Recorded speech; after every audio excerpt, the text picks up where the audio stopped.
She orchestrated a public breakup for applause, but my 5-word response made the entire room gasp in shock. I thought we were celebrating our 7th anniversary with a quiet dinner at home, something Rachel and I had done every year since we got married. I arrived at our Boston brownstone that Thursday evening carrying the photo album I'd spent 3 weeks assembling, only to find 15 people scattered across our living room holding champagne flutes. Rachel appeared from the kitchen wearing her black cocktail dress, her smile too bright.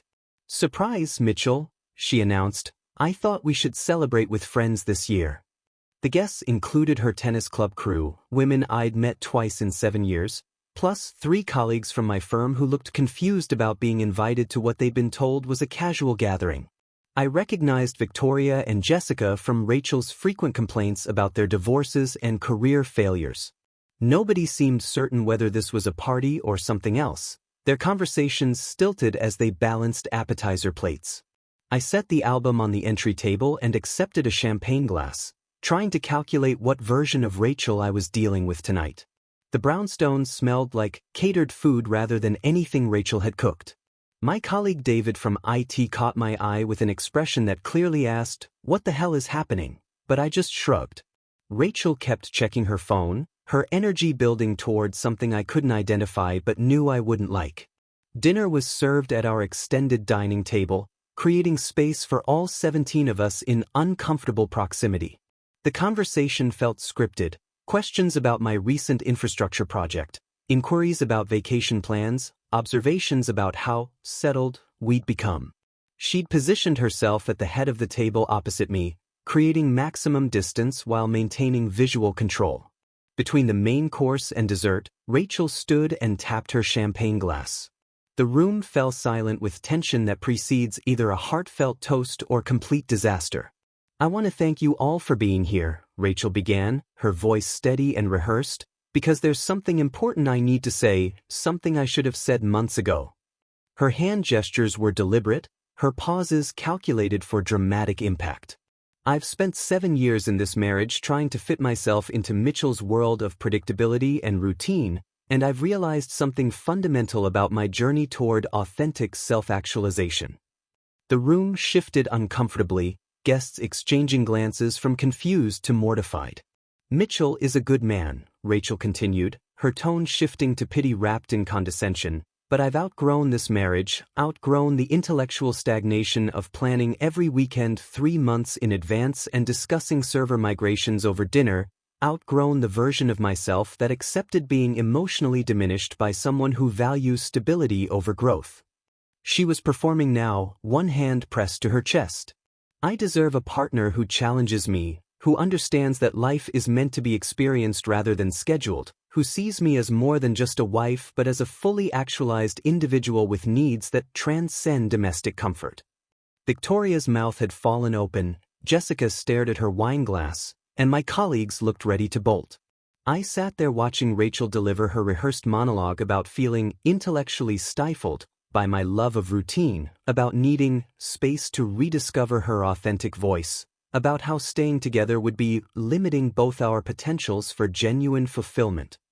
She talked about outgrowing the comfortable prison of our marriage, about finding courage to speak her truth publicly, about refusing to diminish herself any longer. I watched guests squirm, watched Victoria try to catch Rachel's eye with a warning signal, watched the whole production unfold with choreographed precision. When she finally paused, clearly expecting tears or begging or anger, some reaction that would validate the dramatic arc she'd constructed, I simply looked at her across the table and said 5 words. "You can have everything." The room went absolutely silent. Rachel's face froze mid-performance, stuck between triumphant and confused, like an actress who'd forgotten her next line. She'd clearly envisioned this differently, imagined me breaking down, pleading for another chance, giving her the emotional climax her performance demanded. Instead I stood up, placed my napkin beside my untouched dessert, and walked toward the front door. "Mitchell, wait," she called out, panic creeping into her voice, the calculated composure cracking. "We need to discuss this properly, you can't just leave." I turned back at the doorway, looking past her at the 15 witnesses, at their horrified expressions. "You've discussed it enough for both of us," I said, retrieving my coat. The brownstone, the accounts, the car, all of it. My attorney will handle the details. I walked out into the October evening, leaving Rachel frozen at the head of the table with her mouth open and her audience exchanging glances from shock to secondhand embarrassment. Behind me I heard chairs scraping as guests made their exits, but I didn't look back. I checked into a harborside hotel near the seaport and spent the first hour watching boats drift past their moorings. The initial numbness gradually gave way to something sharper, more analytical, the way my mind processes problems by breaking them into parts. I ordered room service I didn't eat and opened my laptop to think through the past 6 months with methodical attention. The anniversary dinner hadn't been spontaneous. Rachel had been positioning witnesses, likely filming the humiliation for her Instagram following where she'd rebranded as a lifestyle authenticity coach, with nearly 8,000 followers. I scrolled through recent content seeing patterns I'd dismissed as harmless self-improvement but now recognized as calculated setup. 3 weeks ago she'd posted about outgrowing your environment, 2 weeks before that a reel about choosing yourself. Last week a quote about cages made of comfort overlaid on our living room photo. I started timestamping memories that hadn't seemed significant until now. The unexplained weekend trips to Martha's Vineyard labeled as solo wellness retreats, starting in April, always without her phone despite posting professional photos afterward. The late-night, virtual networking sessions, requiring complete privacy, sessions that couldn't be interrupted even for basic conversation. Expensive purchases from boutiques I'd never heard her mention. A $1,500 handbag in June, designer workout clothes in July, professional photography equipment in August. I'd been funding her exit strategy without realizing it. Most telling was her recent insistence on updating our will and refinancing the brownstone, conversations framed as responsible financial planning. She'd pushed hard for putting the house solely in her name for tax optimization purposes, her advisor allegedly recommended, something I'd resisted mostly out of laziness. Now I wondered about her endgame: secure the assets, execute the public breakup, paint me as controlling, then ride the sympathy wave while keeping everything we'd built. I pulled up our joint bank account and reviewed transactions with forensic attention. Nothing obviously fraudulent, but patterns emerged: transfers to unknown accounts, payments to Horizon Consulting Services that meant nothing to me, subscription charges Rachel had never mentioned. The Horizon payments were particularly interesting: $500 monthly since March, labeled professional development coaching. I screenshotted everything and saved it to an encrypted folder. My phone buzzed with texts from colleagues who'd witnessed tonight's disaster. I responded with simple thanks, which was true. I felt oddly calm, like I'd been waiting for something to break. Rachel hadn't texted at all, probably performing damage control or crafting the perfect social media narrative. I realized the public breakup wasn't about ending our relationship, it was about destroying my reputation while concealing her agenda. She'd needed witnesses to her victimhood, documentation of her brave choice, proof she'd tried gracefully while I walked away without fighting. The narrative would write itself. Devoted wife finds courage to speak truth, emotionally unavailable husband can't be bothered to engage, she's forced to rebuild alone. Except I'd given her everything, taken away her villain, left her with no origin story to tell. I spent another hour researching Rachel's Instagram followers, cross-referencing names with her contacts, building a map of her digital ecosystem. Most seemed legitimate, but certain accounts appeared repeatedly in comments, supportive women praising her journey. One name kept appearing, Veronica Ashton, whose profile showed sailing adventures, waterfront properties, and motivational quotes. Her comments on Rachel's posts were always effusive, always public, always tagged with sailing and freedom emojis. I clicked through to Veronica's profile and found photos from Martha's Vineyard marinas, sunset shots from boats, and a recent post about supporting women who choose courage that Rachel had commented on with heart emojis. Something about the timing felt off, the way these posts aligned with Rachel's supposed solo retreats.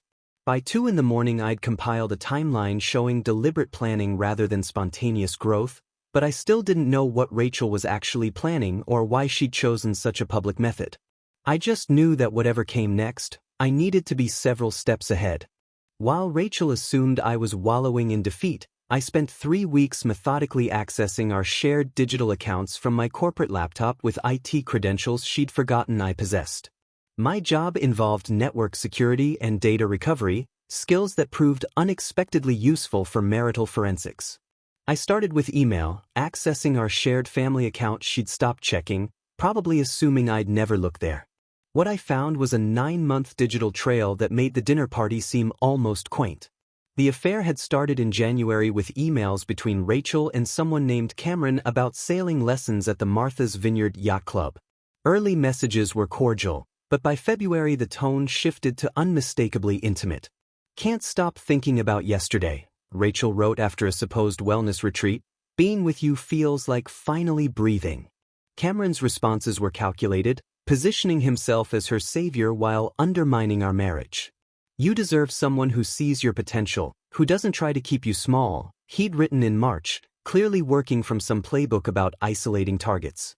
I screenshotted every exchange, watching their relationship escalate to full affair with detailed plans to liquidate marital assets before filing for divorce. The emails revealed Rachel had shared our finances with Cameron. "The brownstone's worth at least $1.2 million, she'd written in May, "and Mitchell's retirement accounts are substantial. He's been maxing contributions since his 20s because of course he has." The contempt was striking, mocking the financial discipline that had built the life she enjoyed. Cameron encouraged her to secure assets in her name before divorce proceedings, explaining her sudden interest in estate planning. Their plan involved Rachel filing after establishing a narrative of emotional neglect, using Instagram to generate sympathy while Cameron positioned himself as the supportive friend. I found drafted divorce settlement proposals in her cloud storage demanding the brownstone, half my retirement accounts, and ongoing spousal support based on her sacrificed career potential. Credit card statements told an even more damning story. Rachel had been funding Cameron's failing boat charter business through disguised transactions, Horizon Consulting Services, payments actually going to Cameron's LLC. I downloaded 12 months showing over $30,000 transferred to Cameron-affiliated businesses, all categorized as Rachel's professional development. The vineyard trips weren't solo retreats but extended visits with Cameron, charged to our joint card with hotel receipts and restaurant bills for two. I found receipts from jewelry stores and boutiques, all purchased during her supposed digital detoxes. She'd even used our airline miles to book flights. The most damaging evidence came from her cloud storage, folders labeled 2024 goals, that actually contained her exit strategy. I found a secret Pinterest board titled New Beginning, filled with homes in the Florida Keys where Cameron lived during winter, vacation photos with Cameron cropped to exclude his face, and wedding dress designs. She'd been planning her next marriage while still in her current one, literally shopping for wedding venues while I assembled that anniversary photo album. There were practice recordings of the breakup speech, video files where Rachel rehearsed while tennis club friends coached her via video call. "Make sure you pause after the intellectually stifled line," Victoria's voice suggested. "That's when he'll probably start crying." They'd workshopped my humiliation like theater production, discussing lighting and camera angles for Instagram impact. Rachel laughed about making me the villain of her story arc, about how her followers would eat up the narrative of finally choosing herself over a controlling partner. I found chat logs from a private Facebook group called Women Rising, where Rachel had shared details about our marriage for months, painting me as emotionally withholding while members praised her courage and offered advice about protecting assets. She'd shared our private conversations, intimate details, even photos from inside our home. These women had been her focus group, testing messaging and narrative framing.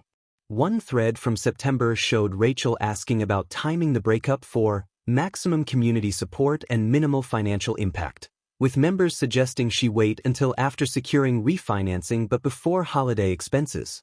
I compiled everything into time-stamped folders organized by category: financial fraud, affair evidence, premeditation documentation. Each folder contained original files with metadata intact, screenshots with visible timestamps, and summary documents.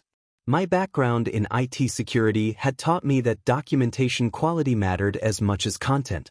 I consulted with family law attorney Patricia Morrison, who reviewed my evidence cache over 2 hours in her corner office. She barely got through the first folder before looking up with an expression somewhere between professional appreciation and disgust. "This is extraordinarily comprehensive," Patricia said, clicking through the affair timeline. "I've been practicing family law for 23 years and I've never seen a case with this level of documented premeditation." She pulled up the Pinterest board screenshots. Her attorney is going to have a very difficult conversation with her about settlement expectations. Patricia explained that Massachusetts was a no-fault divorce state, but that my evidence of financial misconduct and adultery would absolutely impact asset division and spousal support. The $30,000 Rachel funneled to Cameron's businesses constituted marital asset dissipation, the refinancing attempts showed intent to defraud, and the affair timeline demonstrated she'd been planning her exit while actively deceiving me. "She wanted a villain for her narrative," Patricia observed, reviewing the practice videos, "but what she's actually created is documentary evidence of fraud, adultery, and calculated emotional abuse." I authorized Patricia to file divorce proceedings immediately, beating Rachel to the courthouse. Within 48 hours, I had temporary restraining orders on all joint accounts preventing Rachel from accessing or transferring funds. Patricia also subpoenaed Cameron's business records, expanding the evidence net to include his participation in the financial scheme.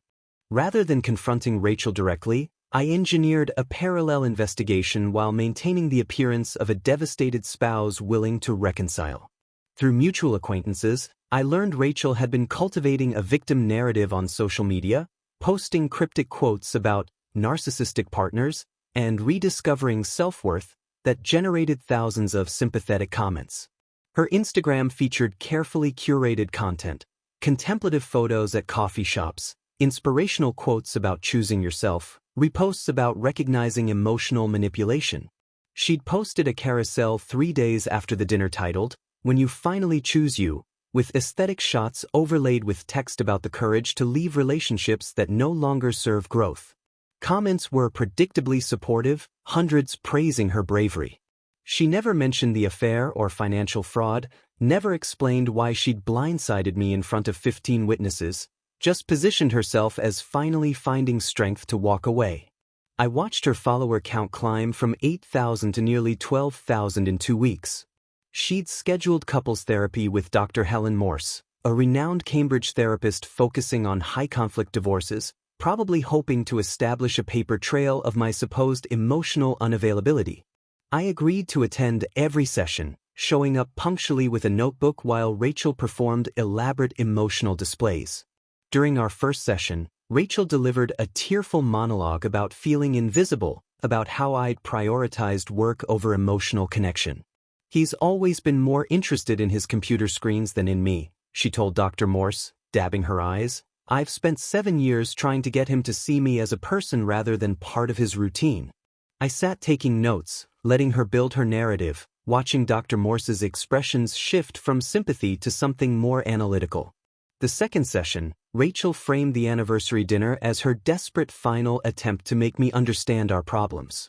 "I invited our friends because I thought having community support would help us process what needed to happen," she explained, voice wavering. "I never intended to humiliate Mitchell, I just needed witnesses to hold space for such a difficult conversation."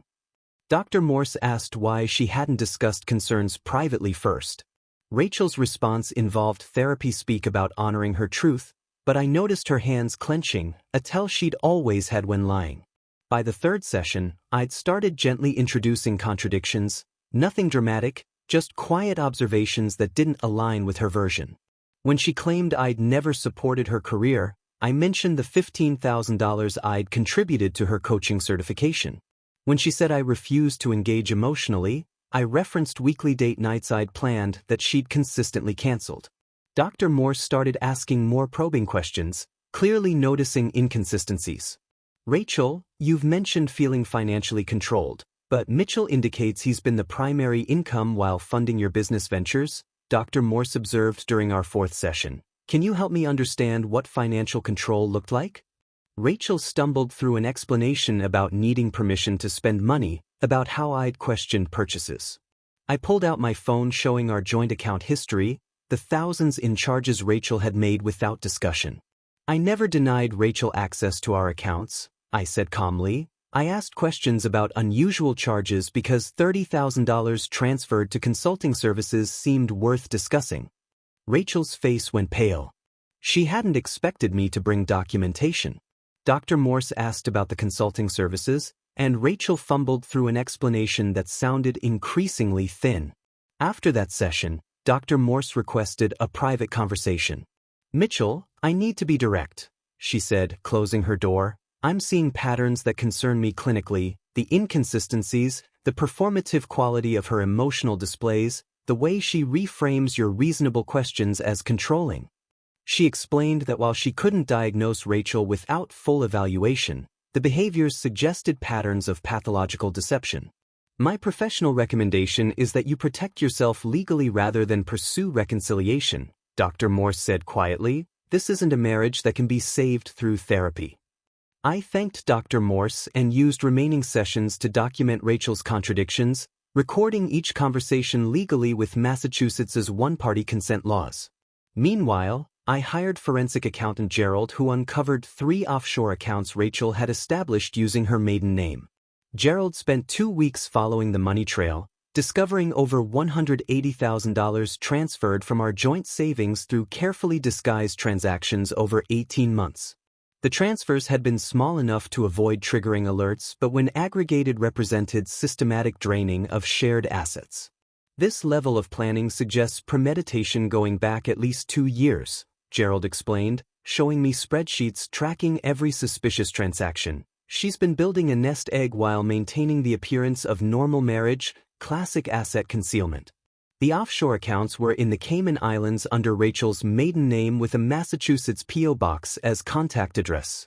Gerald traced setup fees back to charges Rachel had categorized as professional services, using our own money to hide our own money from me. I strategically reconnected with Rachel's estranged sister Elizabeth, someone Rachel had stopped speaking to 3 years ago after a family dispute I'd never understood. Elizabeth lived in Providence and worked as a guidance counselor, someone Rachel had described as judgmental for not supporting her coaching ambitions. I reached out via Facebook explaining we were divorcing and asking if she'd talk. Elizabeth responded within an hour, suggesting coffee the following weekend. We met at a cafe halfway between Boston and Providence, and Elizabeth arrived carrying a folder she'd apparently been waiting years to share. "I tried to warn you before the wedding," Elizabeth said, pulling out printed emails and photos, "but Rachel convinced you I was jealous, didn't she?" She explained that their mother had warned me too during our engagement party, comments I dismissed as anxiety but which Elizabeth revealed were based on patterns their family had witnessed throughout Rachel's life.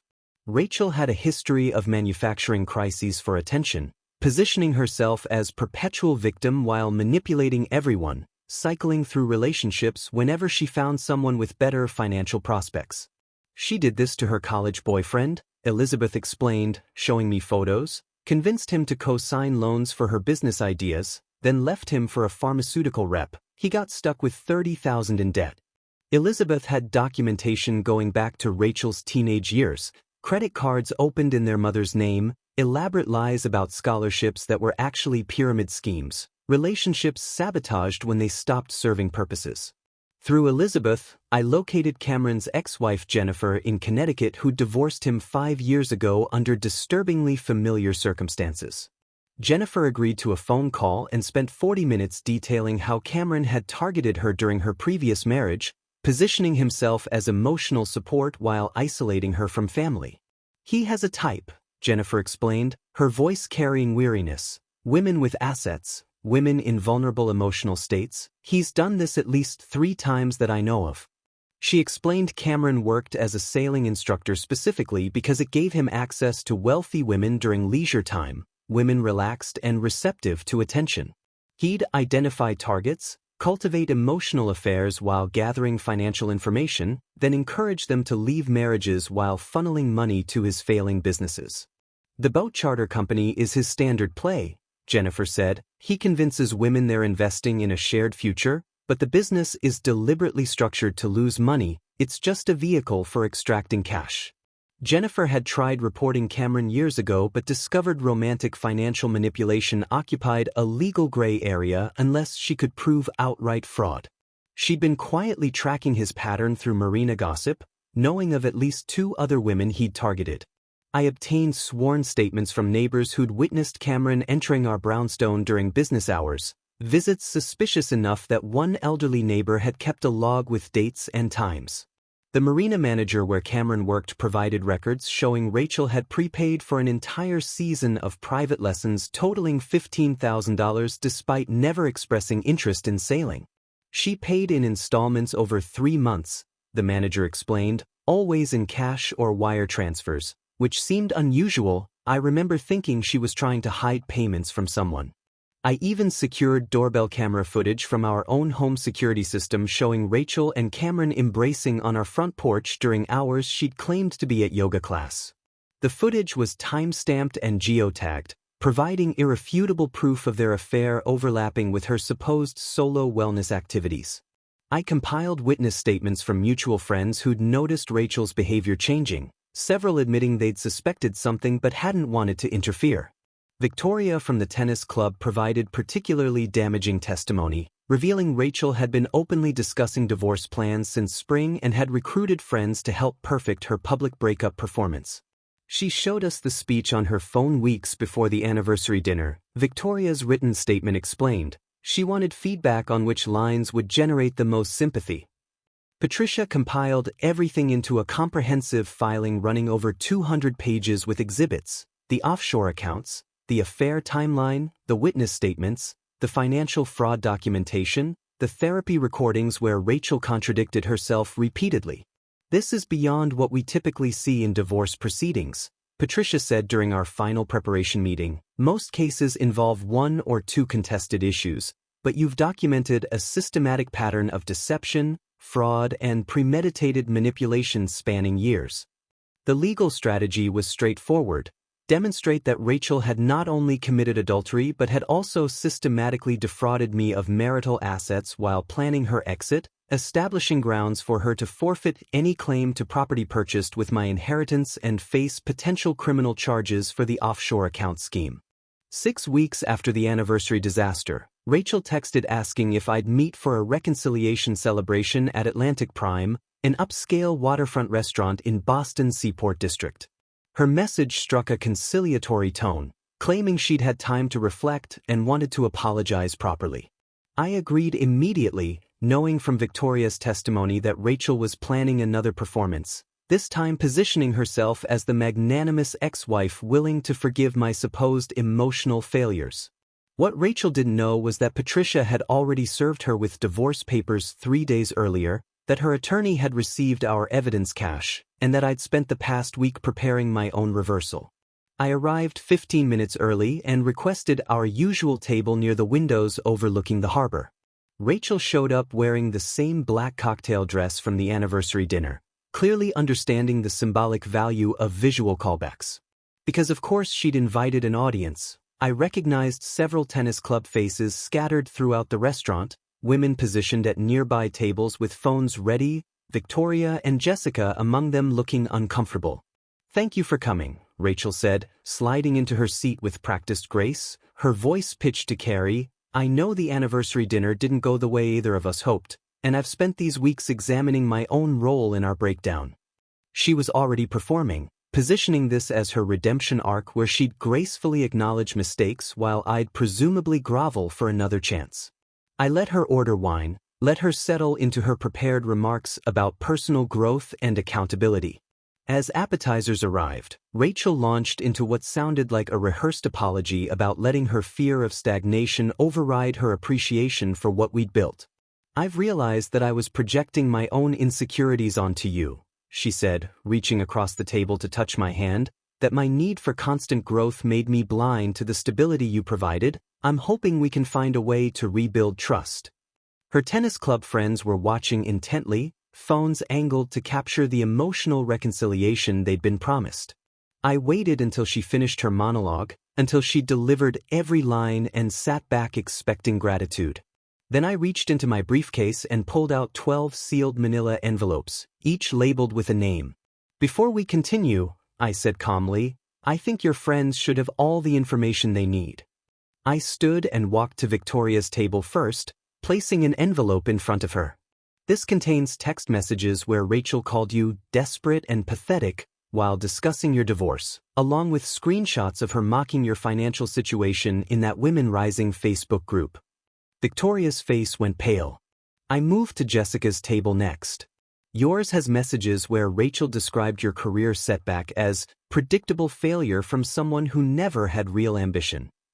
Jessica's hands trembled as she read. I distributed envelopes to each tennis club member, each containing personalized evidence of how Rachel had betrayed their trust, mocked their confidences, or manipulated their relationships. The restaurant fell silent except for rustling papers and occasional gasps. I returned to our table where Rachel sat frozen, her face cycling through confusion, panic, and horror. I pulled out my tablet and opened a video file, setting the volume loud enough for nearby tables to hear. Rachel's voice filled the space, the practice recording of her anniversary breakup speech. Make sure you pause after the intellectually stifled line, Victoria's voice suggested. That's when he'll probably start crying. Rachel's laugh echoed through the restaurant. I just need him to look destroyed enough that my followers will feel the emotional impact. This needs to be content that makes people stop scrolling. The recording continued with Rachel workshopping different versions, discussing camera angles and lighting. She talked about making me the villain of her story arc, about leveraging the breakup to grow her coaching business, about how Mitchell's humiliation is basically free marketing if I frame it correctly. I watched faces around us, watching women who'd been recruited as witnesses realize they'd been props in an elaborate performance designed to monetize relationship trauma.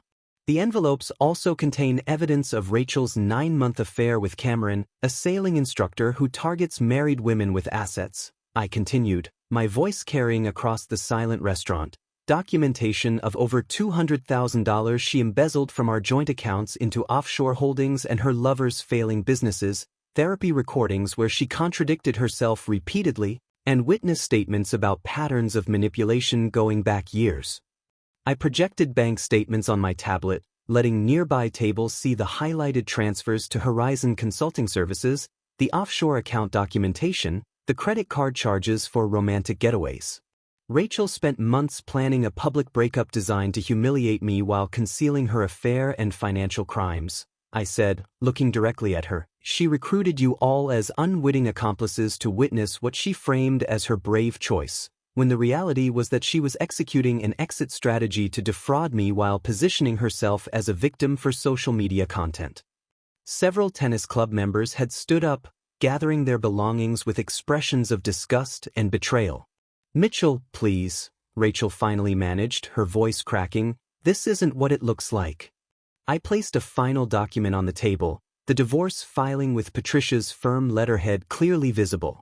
Your attorney received this 3 days ago, I explained. You'll forfeit any claim to the brownstone purchased with my grandfather's inheritance, return the $180,000 you transferred to offshore accounts plus the $30,000 you funneled to Cameron's businesses, pay spousal support based on your financial misconduct, and sign an NDA preventing you from monetizing our relationship on social media. Rachel stared at the papers, hands shaking. I can't afford that. Then you shouldn't have committed fraud. I stood, placed my house keys on the table next to the divorce papers. The attorney has everything, I said loud enough for the remaining audience to hear. Every email, every text, every practice video of you rehearsing my humiliation, every bank record showing your systematic theft, every witness statement contradicting your narrative. I walked out, leaving Rachel sitting alone, surrounded by scattered papers and the wreckage of her carefully constructed image, her tennis club friends either gone or staring at her with betrayal. The divorce settlement crushed Rachel's exit strategy in ways that became evident over following months through updates from mutual acquaintances. She forfeited all claim to the brownstone purchased primarily with my grandfather's inheritance. The court ordered her to pay substantial spousal support due to proven adultery and financial misconduct, a reversal she'd never anticipated. Patricia had structured the settlement to ensure Rachel would spend years repaying what she'd stolen, garnishing her coaching income until the debt was satisfied. Her social media following collapsed within days as screenshots of her deception circulated beyond the tennis club. Victoria, furious at being manipulated, had shared the evidence packages with Rachel's entire Instagram network, posting detailed threads about how Rachel had weaponized vulnerability narratives while privately mocking the women who supported her. Former followers flooded her comments with accusations of fraud, demanding refunds for coaching services they now recognized as advice from someone fundamentally dishonest. Rachel's follower count dropped from 12,000 to less than 800 within 2 weeks. Her coaching business evaporated as clients canceled sessions and left scathing reviews describing her as a manipulative fraud who'd built her platform on manufactured trauma. Cameron abandoned her within 3 days once the money stopped and legal implications emerged, exactly as Jennifer had predicted. His pattern was to extract what he could then disappear when targets became liabilities. Rachel attempted damage control through a tearful Instagram video claiming I'd manipulated evidence, but comments filled with messages from people who'd received the evidence packages and verified its authenticity. I was at that restaurant, one comment read, I saw the bank statements, the affair timeline, the recordings, you can't gaslight your way out of documentary evidence. Rachel tried pivoting her brand to redemption, posting about lessons learned from mistakes, but her audience had vanished. She eventually made her account private and stopped posting altogether, her dreams of influencer success destroyed by the same documentation habits that had made me good at my job. I discovered unexpected peace in the solitude that followed, initially spending evenings processing not just Rachel's betrayal but my own tendency to ignore intuitive warnings about her character. I dismissed Elizabeth's concerns, overlooked financial irregularities, rationalized emotional distance. I started working with a therapist named Dr. Raymond Fisher, someone Patricia recommended who specialized in helping people recover from manipulative relationships. Dr. Fisher helped me understand that Rachel's behavior wasn't something I could have fixed or prevented, that people with her patterns were skilled at exploiting exactly the qualities that made someone a good partner: trust, generosity, desire to support growth. You weren't naive, Dr. Fisher explained. You were operating with the assumption that your partner shared your values of honesty. That's not a character flaw. The problem wasn't your trust, it was that she systematically violated it. The therapy helped me process anger I hadn't realized I was carrying, not just at Rachel but at myself for not seeing the situation clearly sooner. I learned the difference between healthy self-reflection and unproductive self-blame, between learning from experience and defining myself by someone else's betrayal. 8 months after the Atlantic Prime dinner, I accepted a transfer to my firm's San Francisco office, embracing the geographical reset and opportunity to build a life completely separate from the Boston social circles that had witnessed my public humiliation. The brownstone sold for nearly $1.4 million, money I used to purchase a modern condo in Pacific Heights with views of the Golden Gate Bridge. The change felt symbolic, trading Boston's historical weight for San Francisco's forward-looking energy. I threw myself into work with renewed focus, leading a major infrastructure project that earned recognition and resulted in promotion to senior director. I started running again, joining a weekend group that met at Crissy Field and gradually working up to half-marathon distances. The physical exertion helped clear my head, and the running community provided social connection without pressure. I eventually began dating Morgan, a pediatric nurse I met through the running club during a charity 10K. She was thoughtful and grounded, someone who'd chosen a career focused on helping others rather than curating an image. Our first conversation happened naturally after the race, discussing training strategies, nothing forced or performed. Morgan knew about my divorce from the beginning. I'd learned that honesty up front saved complications later, but she never treated me like damaged goods or pressed for details I wasn't ready to share. Everyone has a past, she said simply. What matters is how you've handled it and whether you're ready to move forward. She proceeded cautiously, respecting boundaries I'd established about money and trust, understanding that my experiences had left legitimate scars requiring patience. We dated for 6 months before I met her family, taking time to build a foundation based on consistent behavior rather than grand gestures. Morgan appreciated the things about me that Rachel had found suffocating: my planning, my attention to detail, my preference for stability over constant drama. I love that you remember things I mention in passing, Morgan told me when I surprised her with tickets to a medical conference she'd mentioned months earlier. It makes me feel like I actually matter to you. The contrast with Rachel's complaints couldn't have been starker. I learned that the right person doesn't require you to diminish yourself, doesn't weaponize your strengths as evidence of inadequacy. Morgan and I built something genuine based on mutual respect rather than one person funding another's fantasy life. I never heard from Rachel again after the divorce was finalized, though I occasionally learned details through mutual acquaintances. She'd moved to another city, started fresh somewhere else, apparently working in retail rather than coaching. I genuinely hoped she found what she was looking for, hoped she'd learned something from the spectacular implosion of her schemes, though I doubted it. Standing on my condo balcony 18 months after that anniversary dinner, watching fog roll across the Golden Gate Bridge while Morgan made breakfast behind me, I felt something I hadn't experienced in years: simple, uncomplicated contentment. Rachel had been right about one thing: we were better apart. She got the freedom she claimed to want, and I got the chance to find someone who actually deserved the life I was capable of building.